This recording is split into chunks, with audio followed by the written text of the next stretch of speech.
Ça y est, là on commence vraiment trop à se cailler. Il faut ressortir la petite tisane, histoire de renforcer un peu ses défenses immunitaires là. Bon, j'espère que vous allez bien. Je suis absolument débordé, hein. J'ai énormément de boulot en ce moment. Le problème c'est que quand on est seul à son compte et que son métier c'est filmer et faire du montage, ben forcément je suis obligé de faire passer des clients avant YouTube, hein, et quand je fais du montage pour un client, je peux pas faire les montages pour YouTube. Vous avez bien compris le principe. Je peux pas me dédoubler encore, mais peut-être un jour, hein, je vais peut-être y arriver. Mais pour l'instant, malheureusement, la fréquence de publication sur YouTube en pâtit. M'en voulez pas, en attendant, je vous ai toujours dans mon cœur, hein, je pense toujours à vous. Et dès que je peux, je vous fais cette petite vidéo. Et aujourd'hui, c'est le deuxième épisode de la conquête de l'image parfaite. Et on s'en rapproche un petit peu, hein, franchement. J'ai réussi à obtenir une image pas trop mal, je suis un peu plus fier de moi que la photo précédente, et on se rend compte du coup que pour obtenir ce genre d'image, ce genre de petites pépites, ben il faut sortir de sa zone de confort, il faut se motiver et essayer de faire des choses un petit peu originales. Pour le coup, cette fois-ci, je voulais aller faire une photo au milieu de l'eau, sur un lac en particulier, le lac du Salagou, qui est pas très loin de Montpellier. Et dans ce lac, alors il y a plein d'endroits assez extraordinaires, hein. Je vous ai amené plusieurs fois faire de la photo d'étoiles, je vous ai amené plusieurs fois faire des choses là-bas, et il y a des endroits sur ce lac au milieu de l'eau où il y a des arbres décédés, voilà, mais qui sont toujours bien droits et qui sortent de l'eau, et donc c'est assez surréaliste, hein, de voir ces arbres sortir de l'eau comme ça. Et souvent on prend en photo ces arbres depuis la terre ferme, mais aller au plus proche de ces arbres et faire une photo au plus proche de l'eau, hein, vraiment à ras de l'eau, bah c'est quelque chose d'assez original, parce que bah, on se dit bah, comment elle a été faite, d'où elle sort. Je me disais dans ma tête, ça peut être stylé.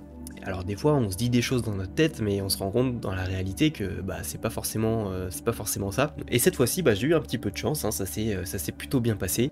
Généralement quand on part faire ce genre de choses, ce qui est important de faire, c'est de tester le matos un petit peu avant, histoire de savoir si c'est fiable, si ça fonctionne bien, si on va pas rencontrer des problèmes le jour J. Moi, confiant comme je suis, je me suis dit bon, pas besoin, voilà, tout ira bien. Et pour vous mettre un petit peu dans le contexte, ce canoë, c'est un canoë de place, et il était vraiment recommandé qu'on soit deux pour faire cette photo, parce que bah, si je suis occupé à prendre la photo, il faut bien qu'il y en ait un qui continue un peu à compenser le courant, ou à gérer un petit peu le canoë, pour pas dériver, pour pas faire un peu n'importe quoi. Si j'étais seul, j'aurais pu prendre des cordes pour prendre tout un bordel, mais il se trouve que mon cousin est venu me faire un petit coucou, alors je me suis dit, bah tiens, si t'es motivé, et si t'aimes bien faire du canoë en plein hiver, et ben c'est parti. Et du coup, bah il était chaud, hein, il était motivé, mais il prenait son train de retour le jour où on est allé faire cette session canoë. On devait partir sur les coups de 8 heures pour aller faire cette photo, et le matin même, je me rends compte que je n'ai pas de pompe manuelle pour gonfler le canoë, et il se trouve que le gonfleur électrique ne marchait pas. Donc ça c'était problématique, hein, forcément. Aucun moyen de gonfler ce foutu canoë le jour même, le matin même, et on devait partir dans une petite heure. Donc branle-bas de combat. Le problème c'est que tous les magasins étaient fermés. On se met à chercher sur le bon coin, à envoyer des messages de bon matin. Forcément personne n'a été disponible, voilà, trop compliqué. Et donc bah, on a été obligé de prendre la route un peu plus tard, et sur la route s'arrêter à un intersport ou je sais plus quoi pour choper un gonfleur. Donc c'est bon, on a un autre gonfleur. Moralité de l'histoire, testez bien votre matos bien avant, histoire de pas vous retrouver dans des situations un peu galères comme ça.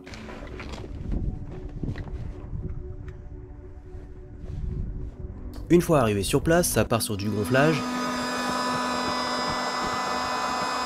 Il se trouve que le gonfleur qu'on a acheté, il valait vraiment très cher pour ce que c'était. Impossible de gonfler vraiment en pression le canoë.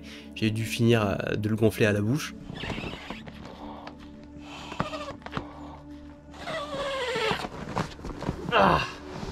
Ça se fait, hein, franchement ça se fait, au pire on aurait pu se le gonfler à la bouche le canoë, hein.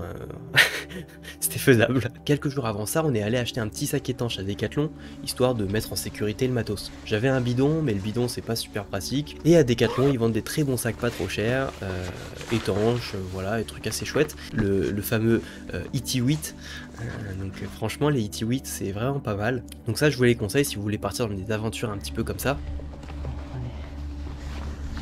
Bon, j'espère que c'est pas des conneries, hein. De toute façon, on n'est pas censé aller dans l'eau. Non, on n'est pas censé. Dès qu'on entend le moindre dégonflement, on revient à la... On se casse. Je trouve que j'avais jamais fait de canoë en hiver, mais franchement, autant en été on s'en fout, on fout le canoë à l'eau, on marche dans la flotte à côté, on se fout dedans et c'est tranquille. Là, on essaye de trouver des stratagèmes, on met des pierres. J'essaie de choper la... canoë qui bouge. Ouais. Putain, et moi je suis en train de me foutre le pied dans la flotte. T'inquiète, on va faire comme ça. On va se mettre du côté profond. Bah je vais monter en dernier. Tu veux faire des choses à Louis, mon pote? Tout est filmé là, hein. Parfait. C'est le moment, si tu veux te vautrer, c'est le moment là. Hein. T'inquiète, il y a l'Iti-8 de toute manière. On essaye de se faire un petit ponton et tout, on n'a vraiment pas envie de se foutre à la flotte. Donc c'était assez marrant. Au final, on est obligé un petit peu d'y passer. Et c'est parti pour le périple.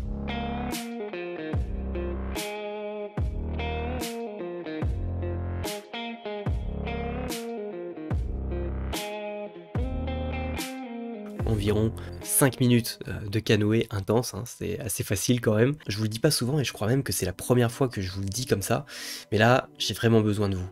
J'ai besoin de votre force, j'ai besoin de votre énergie pour combattre l'hiver, pour motiver à aller faire des photos encore plus ouf les unes que les autres. Donc je compte sur vous pour liker cette vidéo et la partager, c'est super important. Vous avez remarqué, ceux qui me suivent depuis longtemps et tout ça, cette chaîne YouTube, elle végète, hein. On va voir si ça arrive à la faire fonctionner un petit peu mieux. C'est vraiment pas pour exploser sur YouTube que je sors des vidéos, parce que bah, ça n'explose pas tant que ça. Mais on va tester, on va voir, hein. J'ai besoin un petit peu de motivation et d'énergie. Alors montrez-moi de quoi vous êtes capable. Moi aussi, je vais vous montrer de quoi je suis capable et je peux vous garantir que ça va pas rigoler. Le truc qui avait de cool, c'est que sur les arbres, il y avait plein d'oiseaux. Énormément d'oiseaux et on se dit bon, il va pas falloir parler trop fort, on va y aller tranquille. Ils ont l'habitude des pêcheurs et tout qui passent en barque et tout ça, donc je pense qu'on va pas trop leur faire peur. Donc on se dit ça va le faire. Et au moment où on arrive au niveau des arbres, il y a 2 canadaires qui arrivent au loin, qui étaient en train de s'entraîner. Du coup ça fait peur aux oiseaux, ils se barrent tous sauf un. Il y en a un seul qui reste, alors on se dit celui-là, il faut le garder, parce que dès qu'on a quelque chose de vivant dans une photo, que ce soit une personne ou un animal, il y a toujours un petit truc en plus. Et ce petit truc en plus, c'est important pour atteindre la photo parfaite. Parce qu'avec l'oiseau, ça change tout, tu vois. Après, s'il me voit sortir un truc dans mon sac et tout, il va peut-être se chier aussi.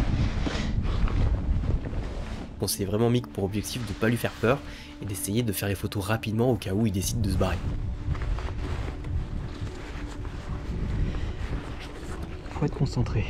J'ai pas pris mon pare-soleil, c'est très bien. Très malin ça. On sait que les canadaires sont prioritaires. T'as vu, il lâche là.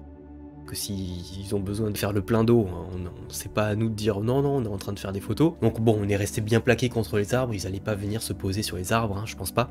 Donc on est resté tranquille ici. Et je me mets à sortir le matos de l'Iti-8. Je peux te confier ça? Tu mets dans l'eau? Ouais, exact.